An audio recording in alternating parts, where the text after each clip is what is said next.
Matt, again, sorry I ended the show abruptly, but you know what? We're going to have a longer show tonight. We're going to have a whole nighter tonight. Oh boy, I'm all prepared for it. Obviously, it's 10:50 p.m. on the East Coast, 7:50 on the West Coast. But I'm all pumped up. I got I got everything I needed, and I'm ready to go. I'm prepared. First off, before we talk about a recap of Super Wild Card Weekend, we'll talk about first the New England Patriots hired Mike Vrabel to be their next head coach, even though there were things that fans didn't like about Gerard Mayo. For me, it didn't go the way as planned. I wanted the Patriots to give Gerard Mayo more time, like the Lions did with Dan Campbell, and how the Yeah. Lions had a losing year in Campbell's first year at the helm. But apparently, Robert Kraft continues his impatience, and he thinks that moving in a different direction had to be the case. And now Mike Vrabel now takes over as the next head coach of the New England Patriots. Well, I think if you can reflect on what Gerard Mayo did wrong, I think his biggest problem was the fact that he couldn't handle the media very well. His interviews were very bad, and when the team faltered, the fans turned on him, and he didn't know how to handle that well. I think the thing with Mayo, when you put it all together, was he fell under pressure and he couldn't handle it the way coaches usually handle it. But in the Mike Vrabel case, I like this a lot. It's not even just the fact that he's a former head coach. He's a former Patriot. He knows the organization inside and out, and I think that this is going to be a good marriage for Mike Vrabel to come back to the New England Patriots. I know Gerard Mayo didn't have a good tenure, but it had to be done in my opinion. Definitely it did. In my opinion, I am beyond excited about Mike Vrabel being our next head coach. He did great things in Tennessee, taking them to an AFC title game, 2 straight division titles following that. He got scapegoated in 23 because he had a bad roster, but now he's coming into a situation whereas I think this is a good situation for him. He's got his quarterback of the future in Drake May. But you got to just surround him with talent, which I think that's going to be the first task for him in the offseason. His other task is to see what to do in improving the depth on defense, and also at the same time,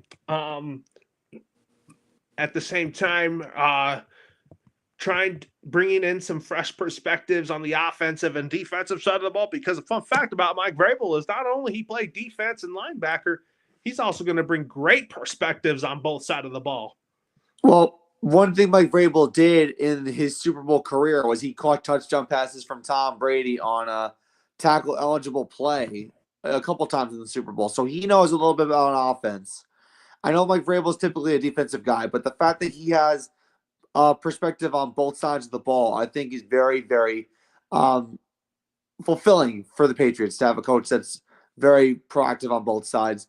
When it came to Mayo, he was a defensive guy, but he didn't know how to handle both sides very well. So he couldn't multitask. Vrabel can multitask.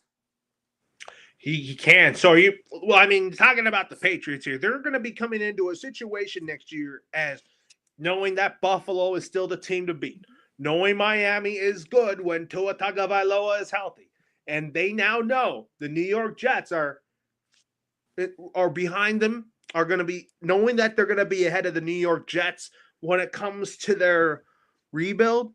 Do you think the New England Patriots will be ahead of the New York Jets next year? I think it ultimately depends on what happens with Aaron Rodgers. I think that if you ask me right now, I would say Aaron Rodgers should retire and the Jets should start from scratch again. I mean, they already got to hire a new head coach and GM, so I don't see why not. But I think the Patriots are in a much better position now than they were last year. Again, I remember at the same time last year when the Patriots hired Gerard Mayo, you were very excited. But then 1 year later, things didn't go as planned, as you mentioned before. But I think the situation, the whole coaching hire is much better. And I think the organization is in a much better situation than it was 365 days ago. You're absolutely right. I mean, I think Aaron Rodgers will retire, but I'm thinking that which players I think of the Patriots is going to benefit from this hire. I think one of them is Drake May, because I think Drake May is going to have he's going to improve a lot in his sophomore year. Well, You usually expect that from a sophomore quarterback. I mean, Drake May showed flashes of potential, even though the Patriots were bad this past season. He did show flashes of what he can do. And I think that's the most important thing. If your rookie quarterback doesn't make the Pro Bowl, it's okay. You just got to see what he can do. And if he has some talent in there, that's all you can ask for. Now I'm kind of thinking the Patriots, what's next for them? I think running back is fine with Ramondre Stevenson and Antonio Gibson. Wide receiver, I think that's where we need the most help. Tight end, we're fine with Hunter Henry. Hunter Henry's become a good security blanket for Drake May. But defensively, I think Christian Gonzalez is our best player on that end because I think our secondary's gotten better with him. But I think we could add more to that. But I also think that we need to get some more edge rushers too. I think you hit the nail right on the head. Before you go on, I'm also saying not only edge rushers, I also want a better offensive line. I think you hit the nail right on the head with edge rushers. I think the Patriots' biggest problem on defense was they had no pass rush whatsoever. Their pass rush was almost non-existent. When we traded Matthew Judon to Atlanta, and that was a bad move for us. It was a bad move because Matthew Judon was Christian Barmore was out because of blood clots, and I'm we missed him last year because he was really good on the inside. Yeah, absolutely. But again, the pass rush was non-existent. I know that trading Matthew Judon was part of the reason why the pass rush was non-existent. But you mentioned Christian Gonzalez. I think they need maybe another DB or two to the secondary because if they're going to go one way all the time and they're not going to target Gonzalez, that leaves other men in the secondary to be on the receiving end of deep passes or passes over the middle that can result in moving the chains. Also, I think the offensive line could use some work, but I think the number one thing is receiver, like you hit on the head. The Patriots had the 4th overall pick in the draft, and I'm confident that Travis Hunter will be there at 4. I think he will be there at 4. But anyways, now on to the Dallas Cowboys. They just parted ways with Mike McCarthy because they could not renew his contract. But at the same time, I'm hearing Deion Sanders' name is surfacing. I don't think he should be their first choice. I think the Dallas Cowboys should go with Kellen Moore as their next head coach. See, this was messed up on so many levels because remember when the Chicago Bears requested to interview Mike McCarthy and the Cowboys said no? Yeah. So you basically said we're not going to let you speak to Mike McCarthy because we might give him a contract, and they didn't give him a contract. So Mike McCarthy just leaves because the Cowboys couldn't reach a deal with him. So that's kind of messed up.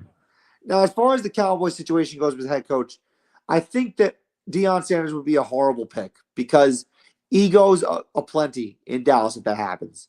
I know Deion Sanders is a former player, and I know he's been in touch with Jerry Jones over the last several days, but it would make absolutely no sense. Shedeur Sanders would have no place being there. I know that there have been rumors that the Cowboys would trade up to get Shedeur. I think that would be dumb, and I think that you paid Dak all this money not too long ago, and you're already giving him back up. I mean, listen, Trey Lance is terrible. Let's not get that twisted. Trey Lance is terrible. So maybe they might bring him in as a third string, but I can't even see that happening. So I think when it comes to the Dallas Cowboys, I think maybe Kellen Moore is their best choice because you look at the pool of names out there for head coaching candidates, it's awful. You might as well just hire within the organization. You got to go with Kellen Moore. I think he really works well with Dak Prescott. Even if the Eagles lose Kellen Moore, I still think Jalen Hurts will still be fine without Kellen Moore. That's what I'm saying. You need to bring in an offensive coordinator that can work. I think Kellen Moore's name has been dragged out a lot over the last couple of years, and he hasn't had a head coaching job. And I think it's about time that he gets that job that he deserves. Well, I mean, we don't know who the Dallas Cowboys head coach is, but that's something to monitor. But we got to talk about the Chicago Bears. I mean, I don't know if we talked about it last time. The debate is, should the Bears hire former Bear Ron Rivera to be their head coach? The reason why I think my setup is is that if Ron Rivera becomes head coach, offensive coordinator will be Scott Turner, who I think could do a great job with Caleb Williams and calling plays for him.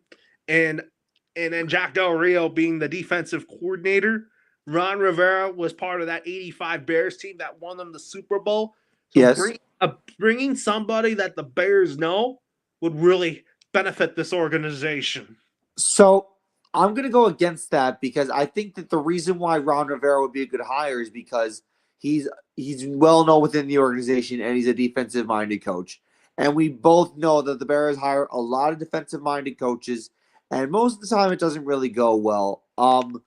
I think that a good name to hire would be Ben Johnson if they can get him. And the reason why is because the Bears have had a putrid offense the last several seasons, and they haven't really gotten it right at quarterback. And with Caleb Williams showing flashes his rookie year, I think you want to capitalize on that by bringing an offensive mind. Now, obviously, defensive coordinator Jack Del Rio, you can bring in Ron Rivera as your defensive coordinator. There's a lot of ways you can go about this, but as far as bringing a defensive-minded coach and simplifying and having a dinosaur offense for a potentially explosive QB, I don't think that's the way to go. So you're thinking Ron Rivera would be a good candidate to be the Bears defensive coordinator? Correct.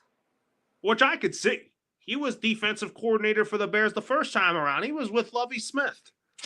Yeah, so I like Ron Rivera as a coach. I think he was a great head coach for the Commanders. When he battled cancer and he made it work and he took them to the playoffs. But at this point in Ron Rivera's career, I think being a head coach of the Chicago Bears is not in the cards. Like I said, the Bears need to focus on offense more than defense. Yes, the defense for the Bears was bad, but their offense was their biggest issue. Yeah, they gotta look at the cards and who. I know Ben Johnson's out there, and I know that he would be a great candidate to be the head coach of the Chicago Bears. But I also think that that hiring defensive-minded head coach shouldn't be in the Bears' minds. I mean, listen, a defensive coordinator is big because the Bears love having a good defense. That's why they hire these defensive-minded coaches. But at the same time, if you can't score points, your defense can only do so much for you. Offensive-minded is the way to go to help Caleb Williams out. Exactly. And they brought in an offensive-minded coach once upon a time. They hired Matt Nagy, and that really didn't go well. Oh, my gosh. That was terrible. It was, like you said, the Bears had a dinosaur offense with Matt Nagy. Yeah, I mean, it's all about hiring the right personnel, the right coach, the right fit for the organization. I know you got dinosaur offense because you're starting to like that term for some teams that don't have good creativity. Oh, I love that term. I love dinosaur offense. But in all seriousness, I feel like that's the way to go. I think the one thing I will say is if the Bears are looking for a candidate, I think Ben Johnson's your most likely candidate. I'm not a big fan of a defensive-minded candidate, and I'm not a big fan of hiring Pete Carroll. I think Pete Carroll.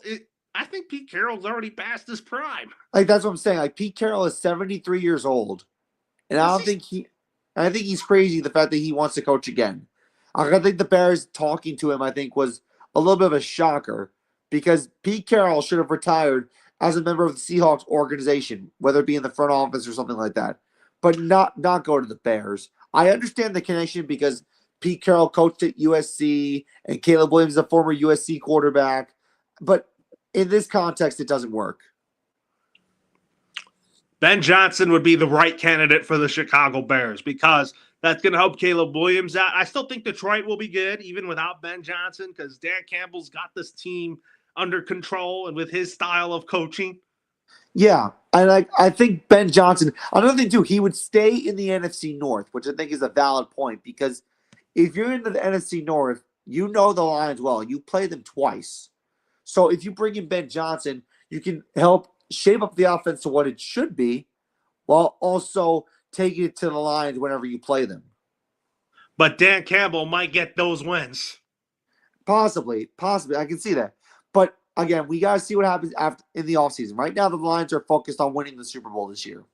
Yeah, we'll talk about them in a minute. But first, let's talk about Wild Card Weekend. I mean, The Chargers-Texans game, the Texans had a bad first half offensively, but you know what? What really carried them is their defense. I mean, disrupting Justin Herbert.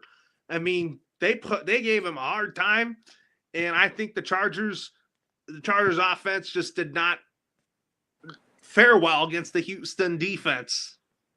Of the 6 wild card games that we had this past weekend, this was the most shocking and disappointing result. I think everyone and their mother picked the Chargers to beat the Houston Texans easily, but the opposite happened. And CJ Stroud did not have his best game. The defense stepped up, like you said, but Justin Herbert threw 4 interceptions against this Texans defense. One was returned for a touchdown. They couldn't kick an extra point. It was just a bad, bad game. And I expected so much more from the Chargers because Jim Harbaugh is great in the playoffs, and he has Justin Herbert, and this Chargers offense is loaded, and they got J.K. Dobbins back, and you figured that everything was going to be good, right? But here we go. Yep. So now there's going to be questions surrounding Justin Herbert's capabilities, which there shouldn't be, because I think Justin Herbert is great. But once you win that first playoff game, the critics are removed. Justin Herbert hasn't done that yet. Remember, this is only his second playoff game. They had the Jaguar game where they were up 23, and then they lost the lead, and now this. You know what? I just think that the supporting cast besides Lad McConkey needs to kind of be addressed because Jim Harbaugh knows Justin Herbert inside and out. Yeah, he does. And like this is the guy that Jim Harbaugh wanted when he came back to the NFL. Lad McConkey was a steal. I thought that was like the best pick the Chargers could have made, but everything else around him is just not good enough. Josh Palmer, not good. J.K. Dobbins, I mean, I don't know if he ran for 1,000 yards, but he's not exactly a good feature back. He's certainly not Austin Eckler, that's for sure. And you look at the defense, it's gotten worse. It got way worse. So Justin Herbert needs some support, and he doesn't have any support. Yeah, I think the Chargers need to spend money on receivers, get a guy beside Lad McConkey. But all in all, I think there's a lot of things to look forward to in the Chargers heading into the year 2 of the Jim Harbaugh era. Well, if Jim Harbaugh wants to prove that his comeback in the NFL is legit, he needs to make moves ASAP. So I think the Chargers are going to be very aggressive this offseason after getting blown out by the Texans. And I think that the Texans have proven a lot of people wrong yet again in a playoff game. So you're saying you think the Chargers will be aggressive this offseason? Yes. And you think that Jim Harbaugh's comeback to the NFL will be the greatest ever?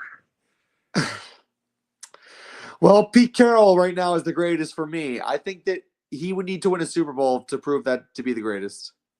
Yeah, you mean, the Chargers are in a division where it's like you got to run through Kansas City, and that's not happening anytime soon. It's really difficult. It's really difficult. The reason why Pete Carroll's comeback to the NFL was so great was because he went to the Seahawks, a team that had absolutely no mojo, and he turned them into a Super Bowl champion. Jim Harbaugh's got a long way to go. Oh, yeah. I mean, well, we got to talk about the Ravens and Steelers. We'll start with the Steelers for a minute here. A lot of people want Mike Tomlin gone. And I'm like, look, to start the season, Mike Tomlin did an absolute great job where things weren't going his way and where things were not going the way of the Steelers. All right, listen. Here's what I'm going to say. They started 10-3, and they absolutely faltered their last 5 games, including the playoff game. I don't know where this Steelers team goes from here. I think that it's kind of like doing the same thing over and over and over again and expecting a different result. That's what I'm getting from the Steelers team. I think they need a whole makeover. They need a makeover so badly. Whether it be the head coach, whether it be the coordinators, whether it be the quarterback, whether it be the entire roster. This team is the same thing every year. Here's the thing with the Steelers. They're a great defensive team this year, but offensively, they need stability at quarterback. They do. And honestly, I don't think Justin Fields is your answer. If they plan on moving on from Russell Wilson, which is what I heard, I don't think that that Justin Fields is your answer. I don't. Here's the thing. Like, The Bengals should have beaten them twice. Should have, yes. Because the Steelers beat them once in the jungle. But here's the thing about Pittsburgh. They're a third place team at best, ahead of the Cleveland Browns. How they finished in second place ahead of the Bengals is beyond me. Yeah, I think if you play Madden, Cincy's the better team. Cincy's the second place team over Pittsburgh. Even though Pittsburgh has a good defense on paper, the Bengals got the offense. Exactly. And you want to know what the problem is with Pittsburgh? They haven't figured it out post Ben Roethlisberger. They haven't figured it out.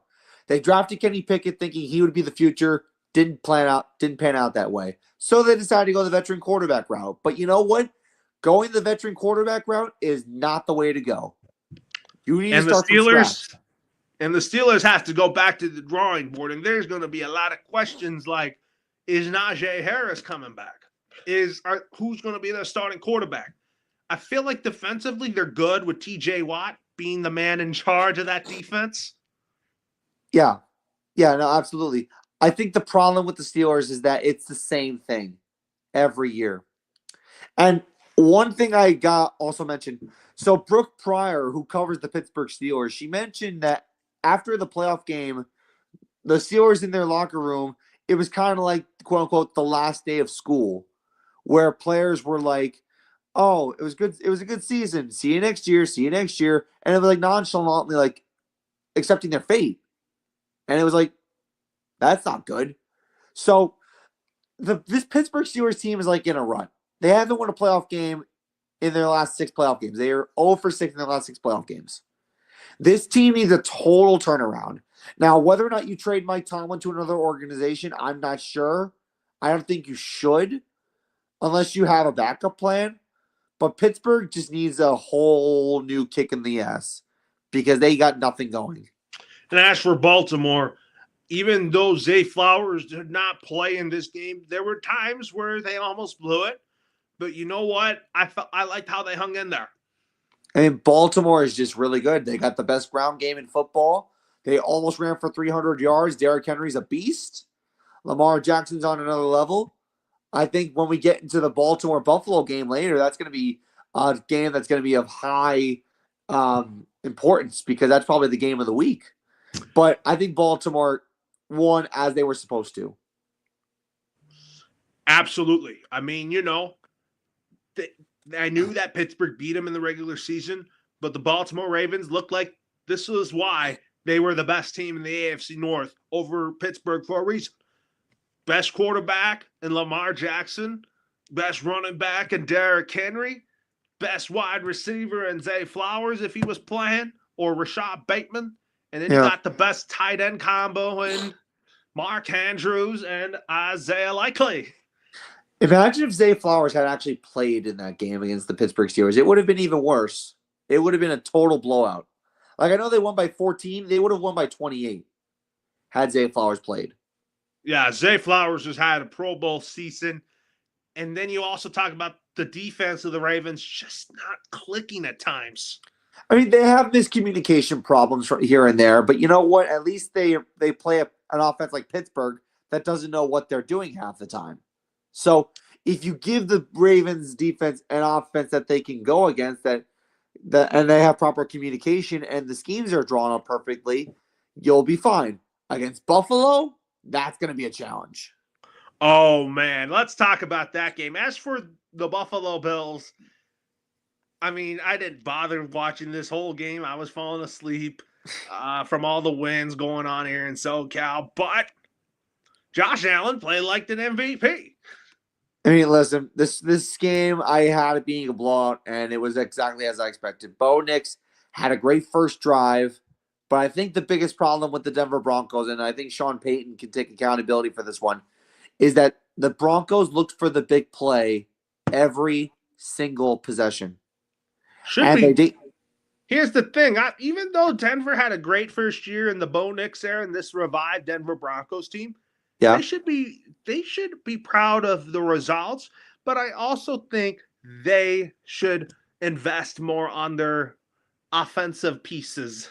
I mean, listen, they have a good offense. They have a good offensive staff. I think Sean Payton is the perfect coach for Bo Nix. I think, like I said, their biggest problem is the big play. You can't go hunting for the big play every single possession. You need to you need to chop away at the defense every single drive. You can't have a 40-yard bomb every play for a touchdown. I think Bo Nix had a great rookie season. I think Sean Payton should be proud of what the team has done. The Broncos turned around massively.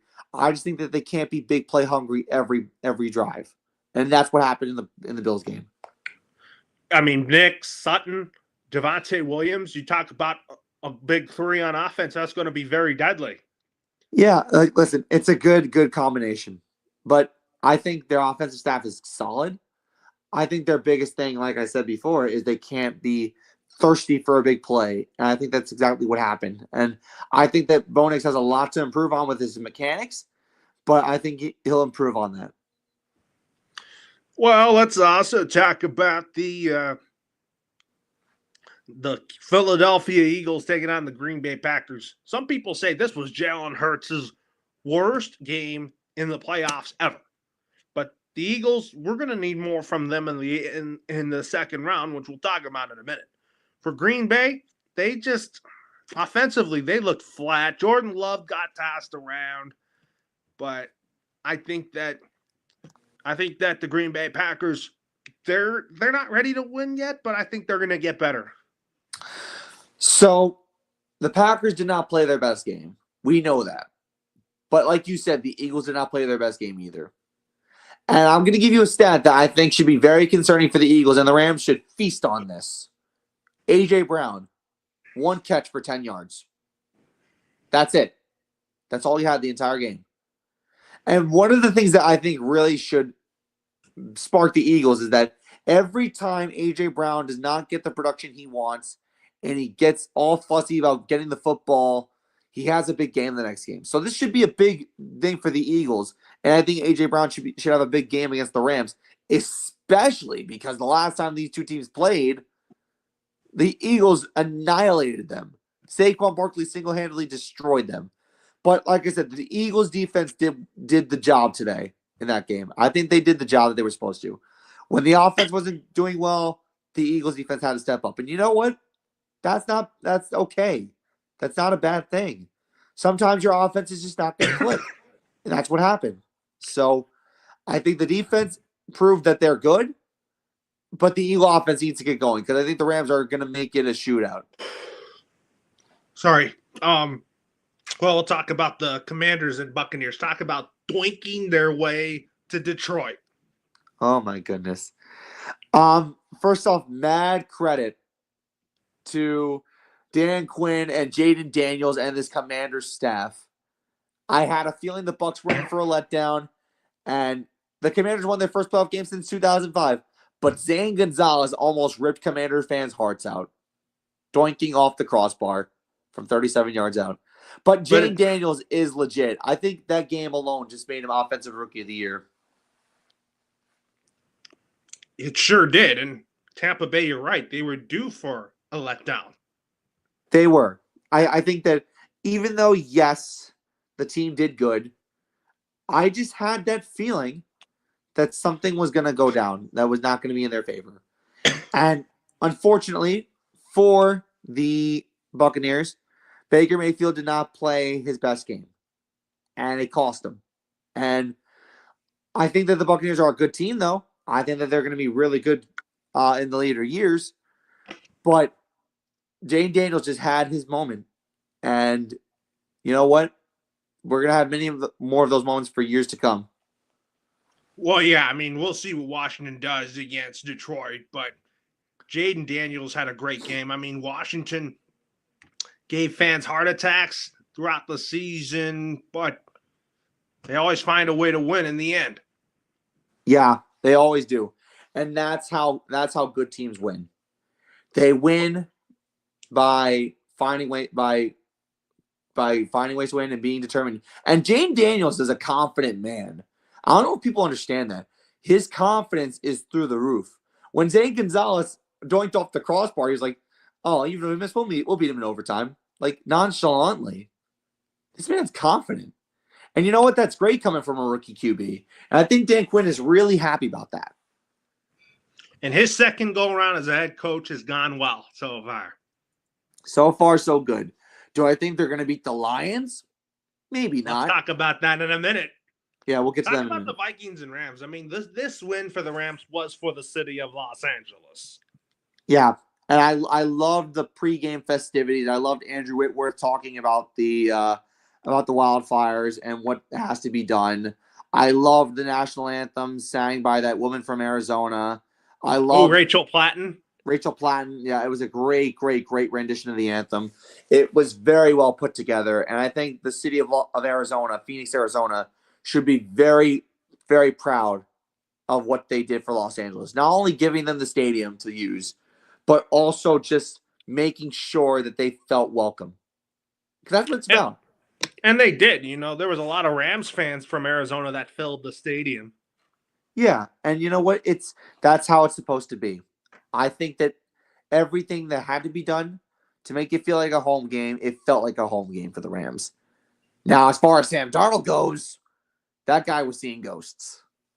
Here's my thinking. We knew that the Sam Darnold hype or story wasn't going to last long because I'm telling you that J.J. McCarthy is waiting to start, and I'm very anxious to see him get the Vikings to an even better heights. Yeah, I mean, now there's questions about what to do with Sam Darnold now because that's the second bad game in a row that he had. And it wasn't good. Like, Sam Darnold got sacked 9 times, turned the ball over 3 times, and the Viking offense was non-existent. So now, if you're Viking ownership, you ask yourself, what do we do in this situation? Well, you're in a crossroads right now because Sam Darnold is popular in the locker room. I think he'd be great to back up J.J. McCarthy. But after 2 dud games back-to-back against the Lions and Rams, respectively, what would you do? I would go with JJ. Sam Darnold is just a good backup. Yeah, but like, do you even keep him as a backup after 2 bad games? No, oh no. So that's the crossroad. Like, do you want to please the Viking community or do you want to see results? We want to see results right now. And I think J.J. McCarthy next year, Minnesota is going to give Detroit their run for their money next year with J.J. McCarthy. And I think we'll see what happens. I think J.J. McCarthy learned a lot on the bench while he was recovering from his injury. And I think that Sam Darnold might end up elsewhere. I think he'll sign a contract somewhere else. I think whether it be with the Browns or the Raiders, I think Sam Darnold's going to be on a roster, just not with the Minnesota Vikings. Nope. But anyways, let's make our divisional round picks. I mean, the Houston Texans, they came off a decent win over the LA Chargers. Now they're going to Kansas City to take on the 2-time champions. In this particular matchup, the Houston Texans have not won a game on the road in the playoffs in their history. Yep. Well, Kansas City is looking to get back to go for that three-peat. I'm going out on a limb here. Give me the Houston Texans and CJ Stroud because the Chiefs, they've had a lot of wins that they got away with, and those wins were not quality wins. So give me CJ Stroud and Joe Mixon and Nico Collins and the Houston Texans to pull off the greatest upset in NFL history. Oh my goodness. I know you're shocked too. Hey, you went full on denial for the Chiefs. But let me tell you something. You know what? It's in Arrowhead. The fans will be loud. Taylor Swift will be there. The Chiefs are usually great in the playoffs, and you never go against Patrick Mahomes in the playoffs. So as much as I want to see the Houston Texans upset. Believe me, I do. But they don't have Stephon Diggs. They don't have Tank Dell. And I think that CJ Stroud is a great quarterback at this point in his career, but I don't think I can't go against Mahomes at this point. I'm going to go with the Chiefs, unfortunately. I'm going to say the Chiefs win by 4. They're an 8-point favorite. I think they win by 4. And that's your first team that you want to see next week. And for me, I have Houston I don't know who they play it, but their opponent will be determined. If Buffalo wins, they have to go to Buffalo. If they play Baltimore, then they have to go to Baltimore. Correct. So that's my scenario here. Well, the Commanders versus Lions. I want to pick Washington, but you know what? My gut tells me I got to go with Detroit here, just because I think Washington will be good. Will put up a fight against Detroit, but the Lions I think will be just too good for them. So a part of me wants to pick the Commanders because the Lions have not faced a mobile quarterback all season long. And Jaden Daniels is the definition of a mobile QB. But the Lions are getting Terrion Arnold back, one of their DBs, and they're also getting David Montgomery back after missing 3 to 4 weeks in the bye week. I think helped Detroit out big time for this.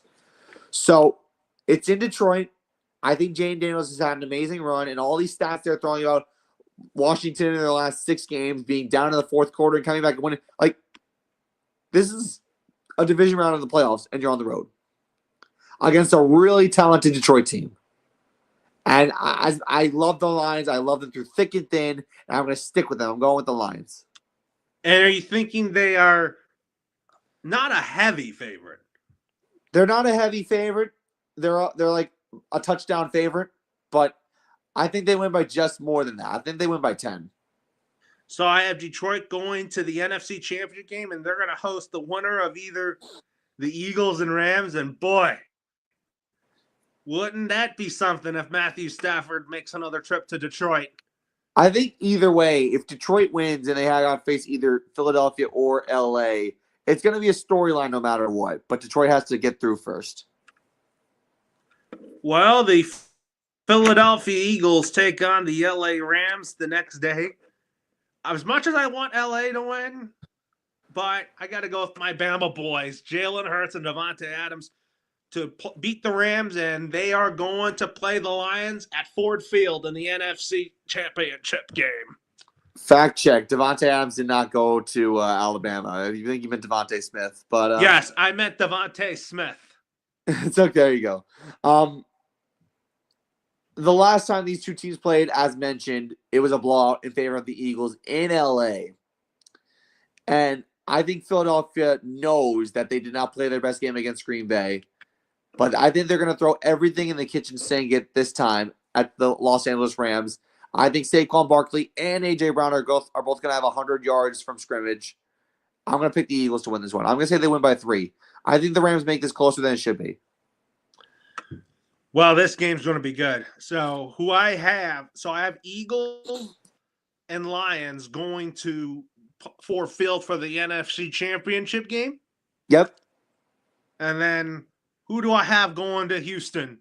Or who's Houston going to go to next Sunday? Will it be Baltimore or will it be Buffalo? And this is the game of the week. I'm going to pick the Ravens to win this game. And it's going to be Houston and Baltimore in the AFC Championship game.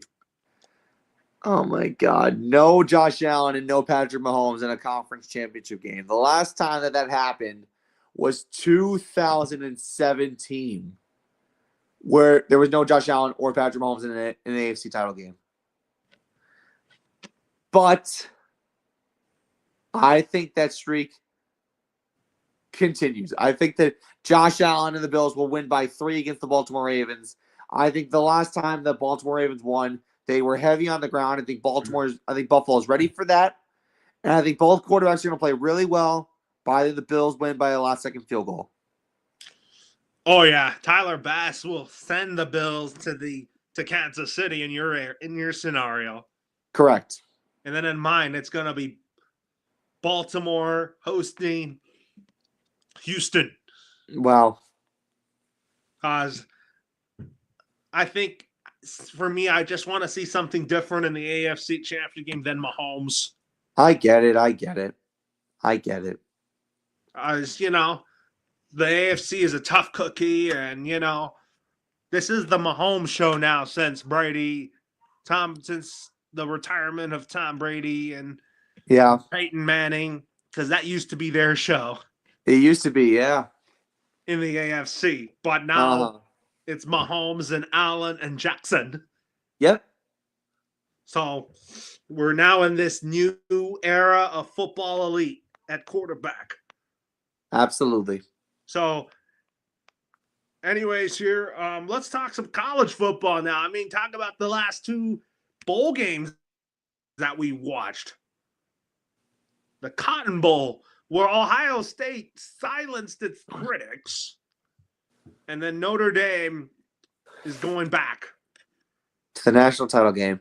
So Notre Dame has a big following here in New Jersey. I think that a lot of people in the Garden State want to see Notre Dame win the national title. But just think about Ohio State for a quick second. They were getting ready to fire Ryan Day at season's end. And now they're competing for a national title. If Ohio State wins the national title, I think Ryan Day deserves an extension at that point. Because Ohio State has been dominant these college football playoffs. And then Notre Dame, it's a great story. I mean, this is a team that was an independent, or has been an independent for quite some time now. They have a great coach in Marcus Freeman. I hate the fact that Brian Kelly is rooting for them to win the national title, because this is the same coach that left your program to go to LSU. And I think Riley Leonard and the defense, the Notre Dame defense is legitimately good. I think this is going to be a tough call, but I think these are the right two teams to be here. Yeah, it's not like, Georgia or Alabama, those Power 5 schools, but I don't like Ohio State, honestly, but I'm picking Notre Dame to win. My heart wants Notre Dame, and I'm going to go with Notre Dame. Yeah, and I think, I think win or lose, I think Ryan Day deserves an extension at Ohio State. He's faced a lot of scrutiny and criticism, and I think basically his legacy is on the line. Yeah, his legacy is on the line. Remember, after the Michigan game and the college football season regular season finale, people in Ohio State wanted to run Ryan Day out of town.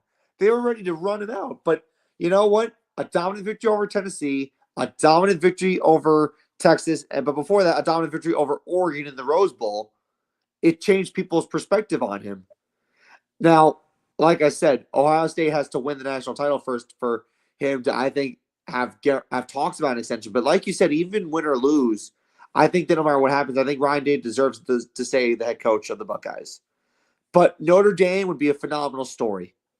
Marcus Freeman has put this team in a phenomenal position. I think they've been the best defense in college football. I think Riley Leonard hasn't been the best quarterback all season long. Mitch Jeter had his Rudy moment. It's just like, it's got to happen, you would think. But again, like, this is going to be a tall task. One of two things are going to happen. Either Notre Dame's going to edge it out, or Ohio State's going to blow them out. That's how I see it going. But like we said, I think Notre Dame barely squeaks this one out. Like, what do you think the final score will be? I'm going to say Notre Dame 30, Ohio State 27. Oh, we're going to be in for a treat in this game. Should be. So, anyways, now with that being said here, now let's talk about some baseball here. So, Roki Sasaski's market is heating up. Do you think he's a Dodger or a Padre? Well, according to reports, those are the two teams that are in the running, that are left in the running for Roki Sasaki. We talked off air before we came on. You said that it looks like Sasaki is going to the Dodgers, and you know what? I wouldn't be surprised. Usually the Dodgers are great at signing people from Japan who are highly touted prospects because Los Angeles is supposedly close to Japan. I don't know if I'm right about that geographically, but the Dodgers just have this connection to sway Japanese players to come to LA. And it's not a bad thing. It's a great quality because they got Otani, they got Yamamoto, and now it's looking like they're getting Sasaki. The one thing I'm going to say about Roki Sasaki, if you're the Dodgers, is don't defer any part of his contract because you got $1 billion in deferred payments. And I think the last thing the Dodgers want is to pay all these guys the money long term that will hurt them. So I think if you're the Dodgers, these deferrals, it it basically you continue to spend money on certain areas. Yeah, I know, but like at the same time, I don't know if you've watched this episode of Full House, but there was an episode of Full House where Stephanie was told to buy now, pay later. And the idea is, and this is kind of like with deferred payments. If you buy now and you save enough money, you can pay for it later. My thing with that is the Dodgers have a lot of money to raise over the next decade. $1 billion is a lot. And you can make that with ticket sales, concessions, etc., what have you. But you can't keep deferring payments and expect to get away with it. And let's say, and I don't think this is going to happen, and I think you've said this won't happen. What if, God forbid, one day Major League Baseball has a salary cap? That would hurt the Dodgers. I don't think Major League Baseball is going to go that route. I don't think it should, but like anything can happen over the next few years while Rob Manfred is commissioner. So you got to keep that open to the possibility. I think that if you get Roki Sasaki for the Dodgers, I think you got to give him a fully paid contract because you can't keep adding up the deferred payments and then expecting to pay it all like that. You're absolutely right, but we got to talk about some unfortunate news about Bob Uecker, yes. Who is Mr. Baseball. I mean, you talk about a man that was the voice of the Milwaukee Brewers, known for his best home run call, get up, get out of here, and gone. Yeah. So unfortunate. It was one of the most tragic passings. If you watch his famous baseball movies that he's in, just a bit outside. And I think he had the famous quote that he was sitting in the front row or something like that.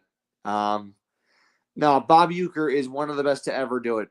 Like, there's no question about it. He is a one-of-a-kind personality. He was a one-of-a-kind personality. Definitely the voice of the Brewers going forward and through thick and thin.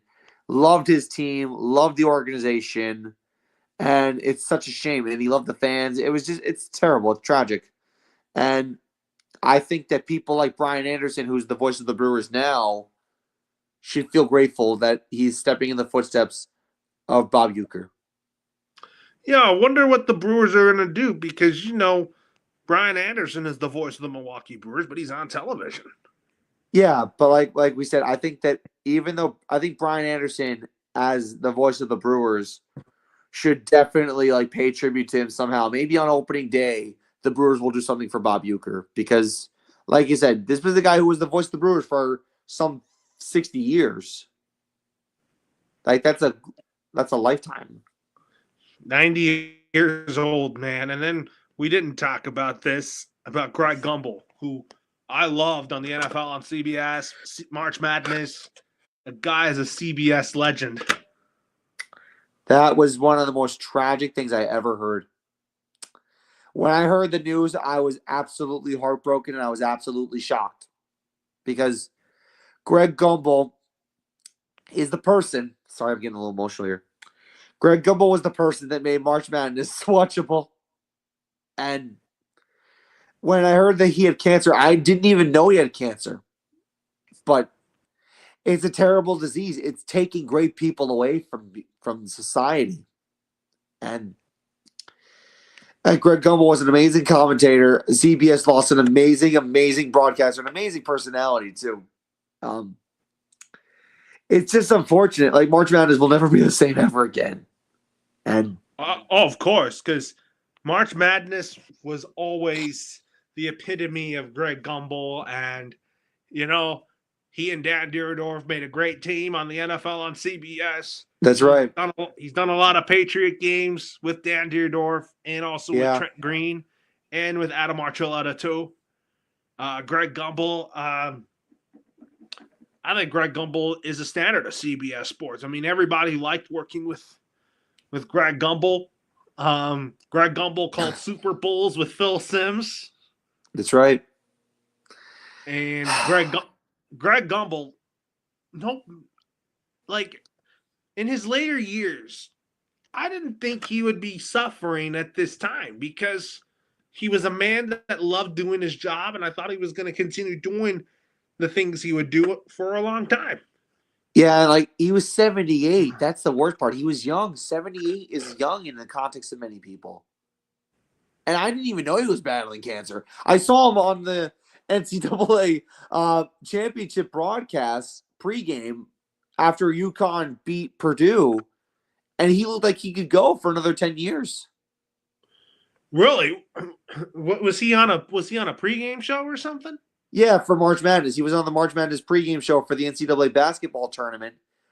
Before UConn took on Purdue, he was there, and he looked like he was in good condition. And he said it was a family matter, and he was a private person. Because I kind of was wondering when was his last public appearance. I'm curious too. I know. March Madness. From what I remember, March Madness was the last time I saw him. Were you saying that he was on the pregame show for the UConn Purdue game? Yes. I forget when his last public appearance. Like, it had to have been March Madness because I definitely remember him calling him like pre-gaming for March Madness throughout the entire tournament. I'm still kind of shocked about this, but again, like people die every day. Unfortunately, it's unfortunate to say, but speaking of March Madness, that's in a little over 2 months. Oh, I can't wait for that. I want to see which team is going to come into March, going to be the favorite. I think UConn is going to go for a three-peat. Well, right now, UConn is good. I think they have 1 seed potential, but they're not the best team in college basketball right now. It's actually Auburn. Auburn's really good. They only have 1 loss on the year, and they lost their best player. They're really good. Then I think the Big East, which is where UConn is in, they got a tough fight in their hands. They got to go through Marquette, who's also had a really good season. I think the main thing with me for NCAA basketball is who's going to be the Cinderella this year, because we always, like last year it was NC State, 2 years ago it was St. Peter's, and then the year before that it was Oral Roberts. Like, I love seeing a Cinderella story in the NCAA tournament, and I think that it's going to be interesting to see how these conference tournaments go, who comes out, how the seeding is done, and how these teams play. Yeah, and also we forgot to talk. We also want to tell you salute to all the hardworking firefighters in in the city of Los Angeles and throughout SoCal for fighting with all these deadly wildfires in Pasadena, Palisades, Thousand Oaks, wherever they may be. If you see, I know you're not from California, but for Yeah. those Californians out there, if you see a firefighter, thank them. Tell them thank you. Seriously. And no, but like, Laker games were getting postponed, Clipper games were getting postponed, UCLA and USC basketball games were getting postponed. And also JJ the games that I covered, Burbank High and Burroughs High got games canceled. Yeah. Also, this was actually kind of a tragic story I wanted to bring up because it's associated with your Lakers. JJ Redick also lost his home due to a wildfire. That's just unfortunate. I mean, the Lakers got a win yesterday, and the Lakers lost to one of the Texas teams in San Antonio. Yep. This past week, and this past Monday, and that didn't go well. No, it didn't. So, meanwhile, my Brooklyn Nets got clobbered by 59 against the LA Clippers. Oh my goodness, was that wonderful. You got D'Angelo Russell back, but what are your thoughts on you guys sending Dorian Finney-Smith and Shake Milton to my Lakers? Honest to God, you can have them. I think the Brooklyn Nets are in for a total rebuild. They need a total makeover with the organization. I think that the Brooklyn Nets are trying to fool fans thinking that they're a team that's trying to stay afloat, but they're absolutely not ready for a postseason series, let alone a play-in tournament.